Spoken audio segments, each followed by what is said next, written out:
Elias Crowe never liked the attic. Even as a boy, he'd felt uneasy beneath its slanted rafters, where shadows pooled like ink in the corners and the air always smelled faintly of damp wood and something metallic, like old coins. It was only after his father's funeral that he found himself climbing the creaking stairs again, lantern in hand, searching for something he couldn't yet name. The family home was silent, heavy with grief, but Elias felt another presence watching him, a weight pressing against his back as though urging him to keep climbing. The attic door groaned open, and there it was, a heavy black trunk shoved against the far wall, bound in rusted iron clasps. He had never seen it before. A length of chain coiled around its handles, secured with a padlock so old its surface looked corroded into one solid mass. As Elias approached, his lantern flickered violently, casting jagged shadows across the floorboards. He froze. A sound stirred from inside the trunk, a dull knock, like knuckles rapping from within. The silence that followed was worse than the noise. When Elias leaned closer, his breath shallow, he realized the chain hadn't been fastened at all. The padlock hung open, its shackle unlatched, as though waiting for him. And then the trunk lid shifted on its own, just a hair, releasing a cold breath of air that carried with it the faintest whisper. "Crowe!" Elias staggered back, his lantern nearly slipping from his hand.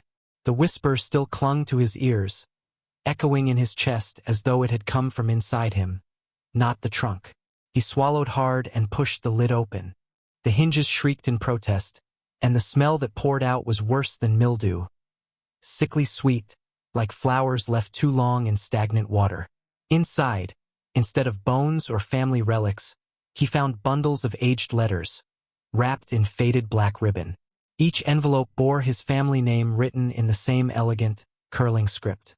The ink was a deep brown, as though written in dried blood.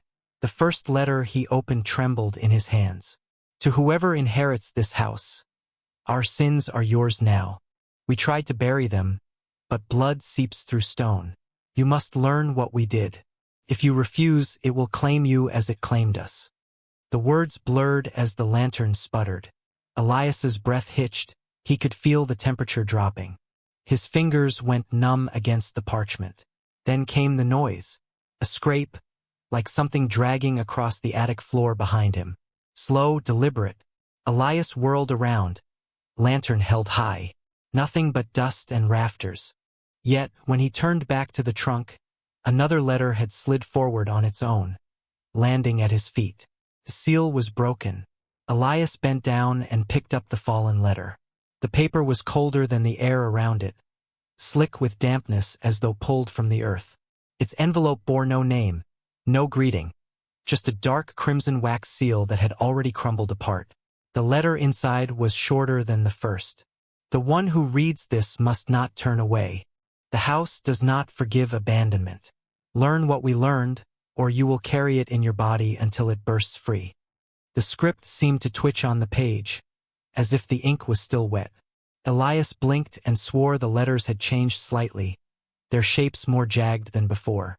A sudden thud above him made his heart lurch. The attic had no floor above it. Someone was walking across the beams overhead. Boards creaked in rhythm, closer, closer, until they stopped directly above where Elias stood. He tried to move, but his legs wouldn't respond. From the rafters, a bead of something thick and dark dripped down onto the opened letter in his hands. It spread across the words like ink, but the smell told him otherwise. Coppery, raw, unmistakably blood. Elias finally tore his gaze away and looked up. Two pale hands gripped the beams from above, impossibly long fingers curling downward. The hands hung motionless, their skin stretched too tightly over the bones, nails cracked and yellowed. Elias's breath came ragged, the lantern trembling in his grip. For a heartbeat, the attic was silent except for the faint crackle of the flame. Then the fingers twitched. Slowly, they began to uncurl, reaching lower, as if groping for his face. Elias staggered back, his heel knocking against the trunk. The letters inside rustled, though there was no breeze.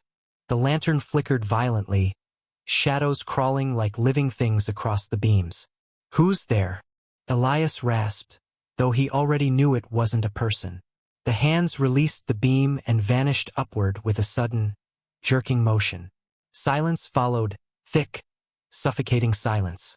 Elias strained his ears, but the attic seemed to hold its breath. Then came the sound of breathing. Not his own. This was deeper, wetter, like lungs clogged with water.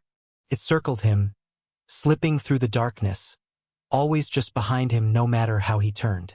The trunk creaked again, and another letter forced itself free, landing on the floorboards with a wet slap. Elias didn't want to touch it. Every instinct screamed to run. But when he tried the attic door, it refused to budge. The knob turned loosely in his hand, as though it wasn't connected to anything anymore. And behind him, in the glow of the lantern, he saw it. A pale, eyeless face pressed against the crack of the trunk lid, grinning.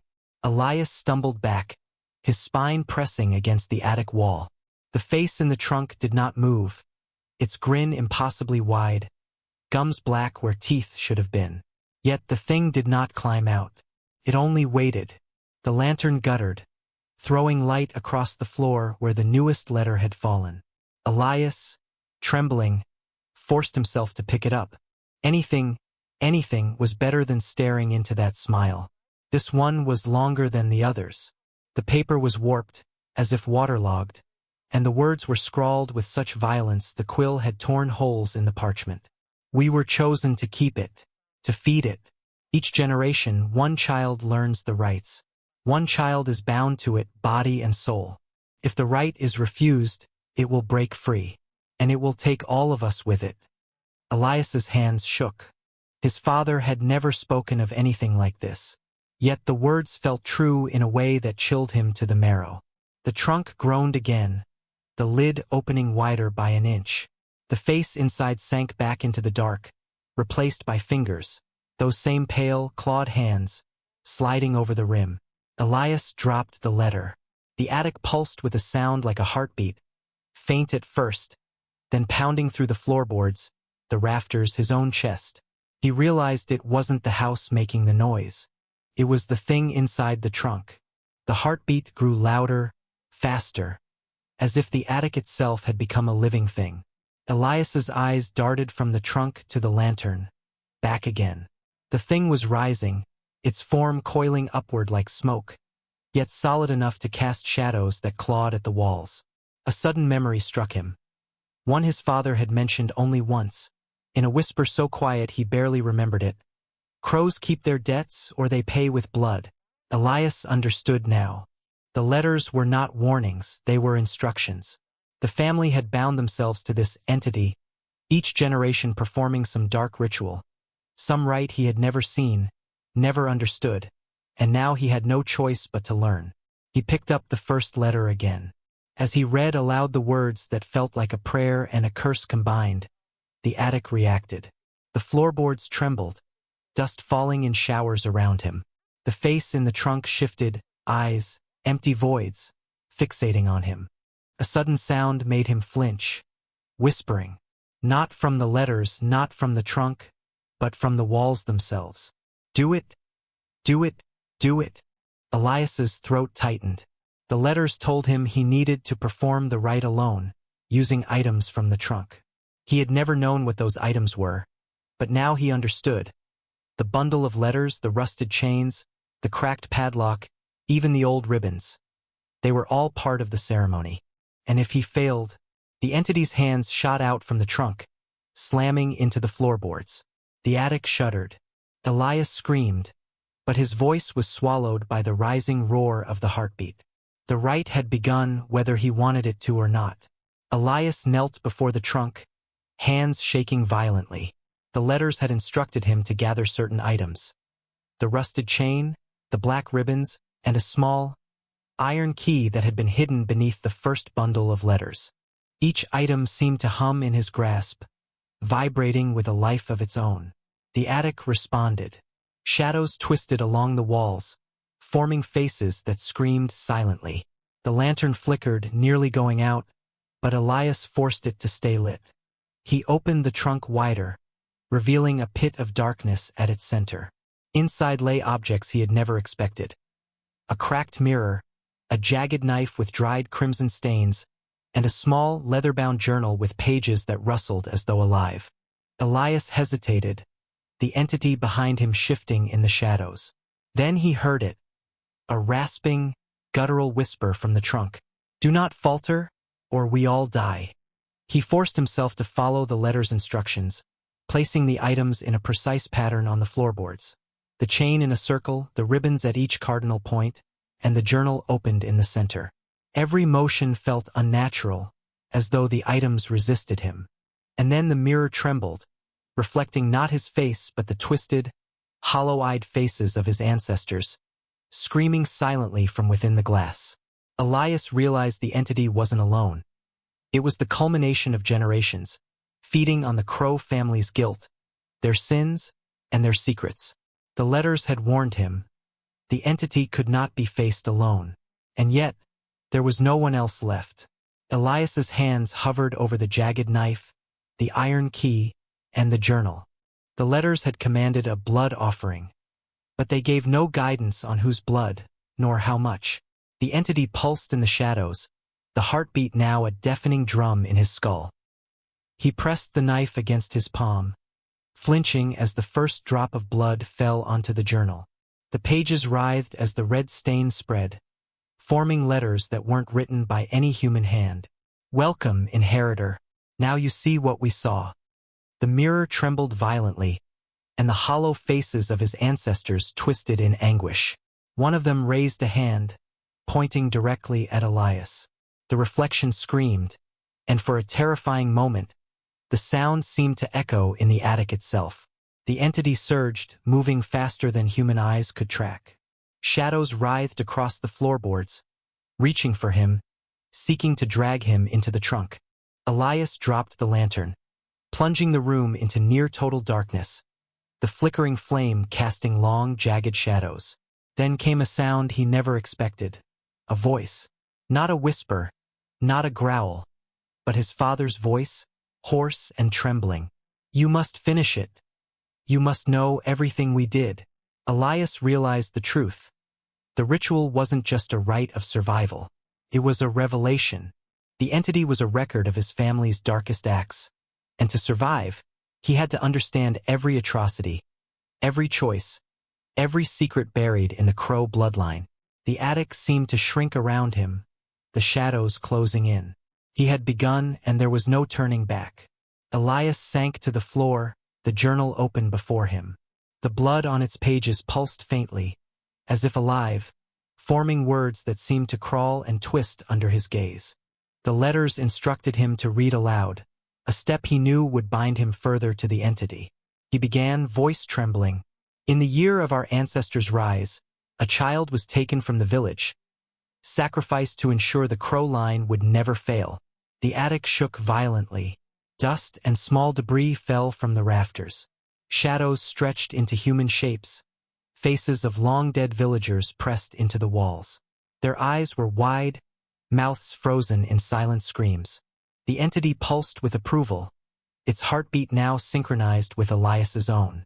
He realized each revelation, each confession of his family's atrocities, was a key to controlling it, but also a chain binding him ever closer. The letters continued. "Every Crowe who dared to defy the bloodline vanished, consumed by the one we serve. Their voices remain, waiting for the next to learn what we learned." Suddenly, a cold hand gripped his shoulder. He spun around, nothing was there. Then he saw them. The faint, flickering outlines of ancestors materializing in the shadows, each one twisted and anguished. They whispered fragments of confessions, memories of murders, betrayals, and rituals too terrible to name. Elias's stomach churned. The first secret was only the beginning. The Crowe family's history was a tapestry of horror, and he was being forced to stitch himself into it. Above him, the attic ceiling seemed to pulse like a living heart, the entity's presence wrapping around him, insistent and demanding, "Learn it all, or perish." Elias's hands shook as he turned the pages of the journal. The next entry was longer, written in a frantic hand that seemed to thrash across the paper. As he read aloud, the air thickened, and the shadows in the attic began to writhe more violently. When the famine came, we lured the villagers into our home. We promised food, shelter, and when they slept, we bound them in the cellar. Our line grew stronger with each soul we offered. No one left, no one survived, and their cries, we bottled them, so their terror would feed our bloodline forever. Elias felt bile rise in his throat. The shadows stretched along the walls, forming the indistinct, twisting shapes of the trapped villagers. Their eyes glimmered in the flickering lantern light, mouths opening and closing silently as if begging for mercy. The heartbeat of the entity grew deafening. It seemed to echo in his own chest, demanding, pressing, forcing him to accept it all. He realized he wasn't just learning. He was inheriting the horror. Then a whisper slid through the room, bone deep and rasping. The blood must continue. The line must obey, or all of you will be consumed. The journal leapt from his hands as if alive, pages flipping wildly until they landed open on a single entry, written in ink so dark it seemed to absorb light. A name stared back at him, his father's. I tried to stop it. I failed. Now you are next. The attic's walls seemed to pulse with the memory of screams. Shadows lunged at him, only to vanish when he swung the lantern. Elias felt the entity's hunger pressing on him from every corner. He understood then. It wasn't enough to know the secrets.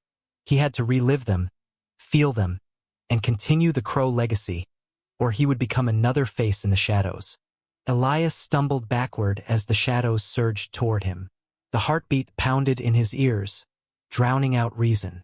The entity, now larger, more defined, emerged from the trunk.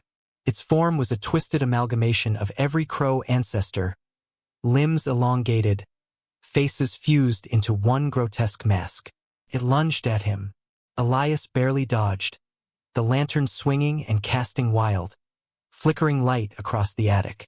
The air reeked of iron and decay, and he could hear whispers layering atop one another, accusing him, pleading with him, demanding obedience. Do it? Inherit it? Learn it? Continue it. The journal slammed open on the floor, and the knife from the ritual floated into his hands, as though guided by some invisible force. The letters whispered instructions faster now, the pages turning on their own. He was to offer a part of himself, not enough to kill him, but enough to bind him. Elias clenched the knife, feeling its cold weight sink into his palm. Shadows clawed at him, scraping across his skin, leaving deep, blackened scratches that burned and pulsed. He realized that the entity wasn't merely attacking. It was testing him, trying to force him to falter. Through sheer panic and instinct, Elias pressed the knife to his forearm. Pain lanced through him and blood fell onto the journal. The shadows recoiled, shrieking silently as the entity's form shuddered. A voice, his father's, clearer than ever, echoed in his mind. Do not stop now. Know everything or the line ends, and it devours all. Elias understood. The ritual wasn't just about survival. It was about submission. The entity demanded that he embrace every horror of the Crowe legacy, or be consumed entirely. The attic quaked. The shadows surged again. Elias's vision blurred, but he knew he had to continue, knife in hand, blood falling onto the cursed journal, or this night would be his last. Elias's blood soaked the journal, the pages pulsing under his touch. He forced himself to read the next entry aloud, even as the entity writhed behind him, a living shadow of generations past. The third truth: the Crowes did not merely take the lives of others, they twisted them. Every heir was bound to the entity before birth. Every Crowe child carried a part of it inside, feeding it silently, growing its power. Our own bloodline was the vessel of the horror. The room seemed to distort. The attic walls stretched upward, bending unnaturally. Reflections of long-dead Crowe children appeared in the mirror, their hollow eyes staring directly at Elias. They mouthed words he could almost hear. We suffered so you could survive. We suffered so it could live. The entity surged forward, its form now enormous, filling the space with writhing shadows and faces. Elias stumbled backward, the knife slipping from his hand, but the letters urged him on. To inherit the knowledge is to inherit the curse. To refuse is to die within its grasp. Elias's mind raced. He realized the entity's hunger wasn't just for blood. It was for memory, for experience. Every atrocity committed by the Crows had been recorded, trapped within it, waiting for the next heir to relive it, to understand it fully. The shadows reached for him, but instead of attacking, they guided him toward the mirror. Hesitant, he looked into it. His reflection shimmered, then transformed. He saw himself not as he was, but as a child, small, frightened, and already bound by the Crow curse. Then he saw older versions of himself, twisted by the legacy, performing unspeakable acts he had not yet committed. A whisper slithered through the room. "You are the next. Know all, or be lost to all." Elias realized with a chill that understanding the third secret had begun to erase the line between himself and the entity. Elias staggered back from the mirror, his mind spinning. The attic had become a living nightmare. Shadows twisted into forms of ancestors and victims alike, faces pressed to the walls, reaching toward him. The entity loomed, pulsing like a heartbeat in the very air around him. The journal vibrated beneath his fingertips, pages turning violently as if impatient. Elias realized the entity was forcing the final stage. Complete knowledge, complete submission. To inherit the family's secret fully, he would have to merge with the entity, absorb every memory, every atrocity, every tortured soul it held. His body ached, a deep burning sensation coursing through his veins. He could feel the presence of every Crow ancestor, their thoughts, their sins, seeping into his mind. Panic clawed at him, but the letters whispered urgently, "Resist and perish. Accept and endure." The shadows surged. Elias could see their forms solidifying. His own relatives, twisted into grotesque shapes, their faces frozen in torment. They were no longer warnings. They were participants, guiding him, forcing him to relive every moment. As he touched the mirror again, his reflection dissolved. Instead, he saw the entity's eyes staring back. Endless, dark, hollow. He felt the pulse of its being in his chest, its whispers in his ears. Now you are one of us." Elias screamed as the merge began. Pain, memory, and voices surged through him, each one pressing into his mind, demanding recognition, obedience. His body convulsed. His own reflection flickered between man and monster. And in the darkness, the attic whispered, "The Crow legacy lives, and it begins anew with you." Elias lay sprawled on the attic floor, drenched in sweat and blood, trembling. The entity had merged with him completely. Its presence throbbed in his mind like a living pulse. He could feel the weight of centuries pressing down. Every Crow ancestor, every secret, every atrocity, flowing through his thoughts, twisting his memories into something new and horrifying. The shadows receded slightly, but the room was far from safe. The attic walls seemed to breathe, expanding and contracting in rhythm with his racing heartbeat. The mirror reflected not one face, but dozens. Himself, the entity, the ancestors, all screaming silently, trapped in a cycle of torment. Then he realized the final truth. The Crow legacy was not just about violence or blood. It was about control. The entity had always needed a host to survive, and now he was that host. The letters, the journal, the ritual, they had not been warnings. They had been instructions for him to become the next vessel, the new anchor of the horror. A sudden shift of movement caught his attention. The attic door creaked open slowly, though he hadn't touched it. Through the crack, a cold wind blew, carrying whispers of children's laughter and their screams. Elias felt the entity stir within him, demanding obedience. Go forth, spread it, learn it, inherit all or perish. He stumbled to his feet, realizing there was no escape. The house itself seemed to bend around him, alive with every past Crow act, every shadow of the wronged, every scream he had yet to hear.